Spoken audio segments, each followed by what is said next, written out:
কৈছোঁ বিধৱা মহিলাখিনিক অগ্ৰাধিকাৰ দিব লাগিব অবিবাহিতা ৪৫ বছৰৰ ঊৰ্ধ্বৰ তাৰপিছত বিবাহ বিচ্ছেদিত আৰু অকলশৰীয়া মহিলা এইখিনিয়ে পাবই তাৰপিছত তৃতীয় লিংগৰ ব্যক্তিসকলে পাব লিংগ নিৰ্বিশেষে দিব্যাংগ অধিকাৰ আইন ২০১৬ত সংজ্ঞায়িত দিব্যাংগ ব্যক্তিসকল মানে আমাৰ দিব্যাংগ যিসকল লোক আছে তেওঁলোকে পাব মানে লিংগ নিৰ্বিশেষে পাব তেওঁলোকে তাৰপিছত আছে চৰকাৰী পঞ্জীয়নকৃত বৃদ্ধবাসত আৰু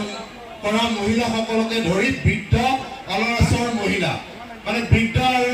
মহিলাসকলক আমি দিম যিসকলে বৃদ্ধাশ্ৰমত আছে সেইসকলক দিয়াৰ ব্যৱস্থা তাৰপিছত যি পৰিয়ালৰ